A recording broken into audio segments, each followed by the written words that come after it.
अनीता जी राजस्थान से। जय श्री गुरुदेव, जय श्री हरिवंश। 2 वर्ष पूर्व मेरे पति का देहवासन हो गया है। वे और मैं सत्संग प्रेमी ही थे। अब मेरे मन में उनकी स्मृति बनी रहती है, जो नाम जप में मन नहीं लगता। मैं क्या करूं? इस स्मृति को इस स्मृति से ही बदला जा सकता है।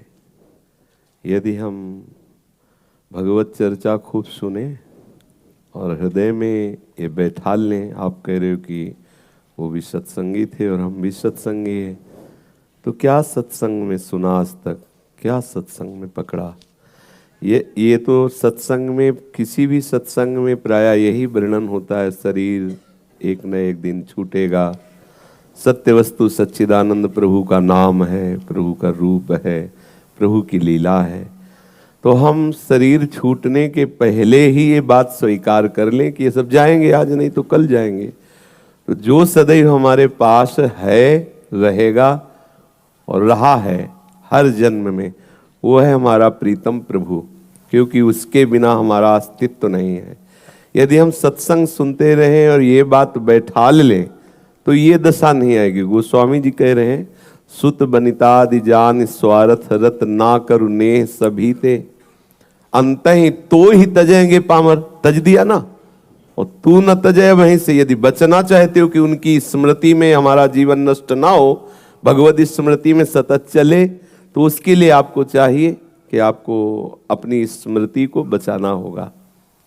यस्य स्मरण मात्रेण जन्म संसार बंधनात् विमुच्यते नमस्तस्मै विष्णुवे प्रभु विष्णुवे। जिनका एक स्मरण मात्र संसार से मुक्त कर देता है, ऐसे प्रीतम प्रभु को तो अपना प्रीतम माना नहीं, नाशवान शरीर को प्रीतम माना, तो उसी की स्मृति बसी हुई है। अब हम अपने मन में बैठा लें कि हमको भगवत स्मृति करनी है। वो सब झूठा संसार का संबंध है, ये मानना पड़ेगा, तभी होगा। जब अंदर बैठा लोगे कि वो झूठा है, थोड़ा बार बार ये बात लाओगे, वो झूठे पति हैं। सच्चे पति तो श्री कृष्ण है, प्रभु हैं। तो फिर धीरे धीरे स्मृति आएगी। और बड़ा कठिन है, इसीलिए श्री प्रहलाद जी कह रहे हैं, कौमार अवस्था से भगवत चिंतन करे, भगवत प्राप्ति के लिए उपाय करे। अब जैसे आपकी अवस्था ये है ना, इतना जीवन व्यतीत हुआ पीछे आसक्ति में, अब लड़ना बड़ा कठिन हो रहा है, क्योंकि हमारी इंद्रियां, मन, बुद्धि सब राजी हो गए कि ये सत्य संसार है। अब उससे झूठा करके प्रभु की तरफ लगना बड़ा कठिन हो रहा है।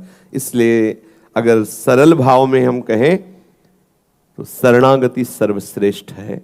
अगर ना भी स्मरण रहे, और ये बात एक बार हृदय में बैठा लो कि जैसी भी हूं, हे प्रभु आपकी हूं। प्रभु हो सकता है हम भूल जाए आपको, लेकिन आप मुझे न छोड़ना। हृदय से बात अंदर बैठा लो, तो ये अंतर की बात आपके हृदय में स्मृति जागृत कर देगी। गोस्वामी जी कह रहे ना, बिगड़ी जन्म अनेक किया वही सुधरे आज। तो ये स्वीकृति आपको करनी होगी, इसमें किसी का सहयोग काम नहीं करेगा। ये स्वीकृति आपको, आपकी स्वीकृति से ही आपका कल्याण होगा। संत सदगुरुदेव शास्त्र आपको उपदेश करेंगे, लेकिन स्वीकृति आपकी होगी। जितना उपदेश हुआ आप अस्वीकार कर दे तो उसका कोई प्रभाव नहीं रहेगा। स्वीकृति आपको करनी है, तो आप स्वीकृति करें, तब आप स्मरण मार्ग में आएंगे।